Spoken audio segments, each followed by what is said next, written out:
Assalamualaikum warahmatullahi wabarakatuh. Innal hamdalillah wassalatu wassalamu ala Rasulillah wa ala alihi wa sahbihi wa man wala.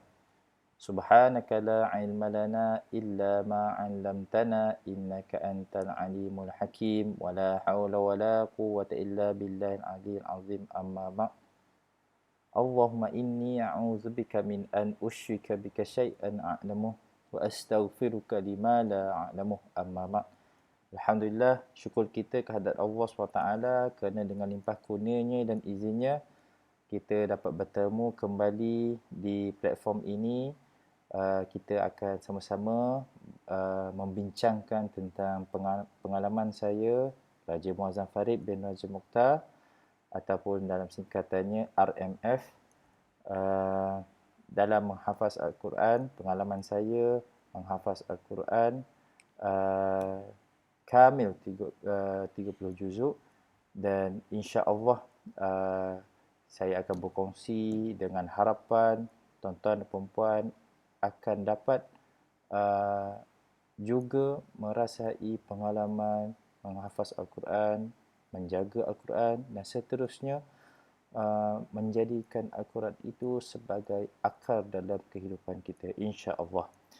Okey, tuan-tuan dan puan-puan yang dirahmati Allah SWT, kita sudah melalui 3 episod perkongsian ini, dan episod yang lepas iaitu episod ketiga, kita sudah membincangkan tentang bagaimana kita melatih ingatan fotografi kita, iaitu dalam bahasa Inggeris photographic memory. Bagaimana kita nak, sebelum kita nak menggunakan keupayaan photographic memory kita dalam menghafaz Al-Quran, apa yang kita boleh latih secara santai, secara natural. Okey, episod nombor 3 itu kita dah bincangkan terdapat 3 tingkatan yang saya fikir the most practical way dalam kita nak berlatih photographic memory, di mana tingkat pertama kita cuba recall ataupun cuba mengingat kembali satu perkara yang kecil ataupun satu benda yang kecil di dalam satu ruang. Ya, saya ambil contoh, kita cuba bayangkan di mana terletaknya kunci kereta kita di ruang tamu kita. Dan kemudian tingkat kedua, kita cakap tentang bagaimana beberapa benda, sama ada kecil atau besar, yang sudah ada skemanya, kedudukannya di dalam satu ruang yang kita dah tetapkan ataupun ruang yang nyata itu.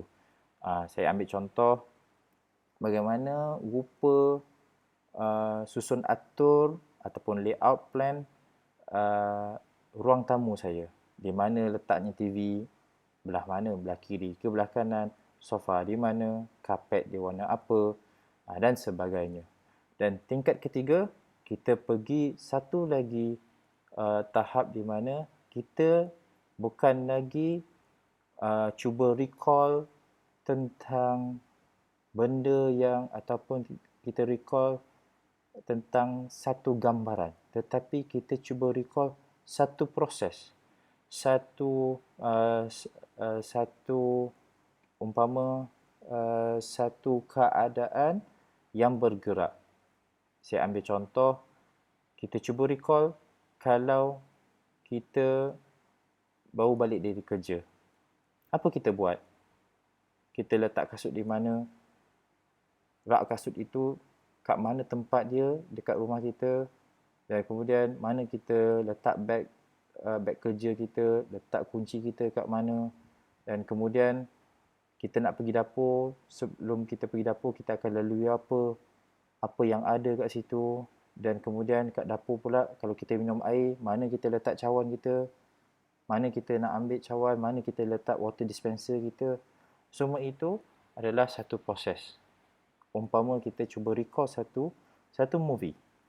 Maka dengan 3 tingkat ini, kita cuba berlatih dan terus berlatih sehingga kalau sebelum ini kita tak pernah cuba melihat ataupun melihat sesuatu perkara dan juga pada satu tempat itu secara detail, kita dah mula dah alert.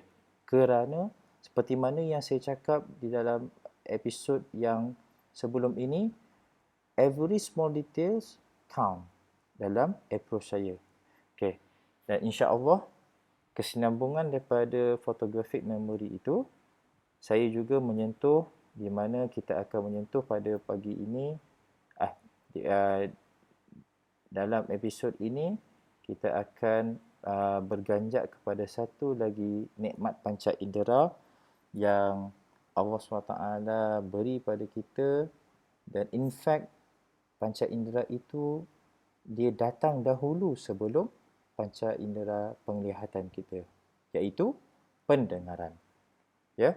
Okey, pendengaran adalah panca indera yang pertama yang Allah SWT kurniakan kepada kita sebab itu kita lahir. Sebab itulah kita diazankan. Kerana kita ketika itu, kita dah boleh mendengar tetapi belum boleh melihat. Okey, dalam kita nak menghafal Quran, antara panca indera pendengaran ini adalah penting kerana itulah proses kita untuk mengingat for the first place. Okey, apa maksud saya? Kalau kita lihat sejarah, Rasulullah SAW menerima wahyu dalam bentuk bicara. Bermakna malaikat Jibril membacakan a'udzubillahi minasyaitonirrajim, bismillahirrahmanirrahim, iqra bismi rabbikal ladzi khalaq. Dan kemudian Rasulullah SAW bagaimana baginda menerimanya? Dengan mendengar apa yang malaikat Jibril bacakan ketika itu. Maka sama juga dalam kita cuba nak menghafal. Kita akan baca di depan guru.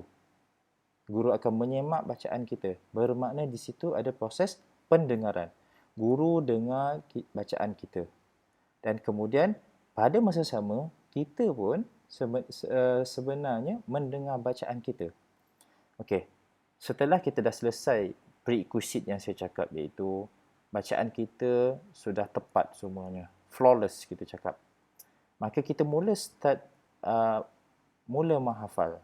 Kita mula menghafal, mula cuba. Okey. So, saya anjurkan kepada tuan-tuan dan puan-puan, bertepatan dengan fitrah kita, di mana pendengaran itu adalah asas dalam kita mendapat maklumat, mendapat ilmu. Ikut pengalaman saya, apa yang saya buat, saya akan pastikan sepanjang saya menghafal Al-Quran, menghafal ayat tersebut, saya membaca paling minimum, saya boleh dengar bacaan saya. Saya bukan jenis yang baca, tengok mushaf Quran, tengok macam tu ya, dalam nak ingat ayat tu. Saya akan baca. Contohnya kalau kita nak baca, kita nak hafal ayat kursi.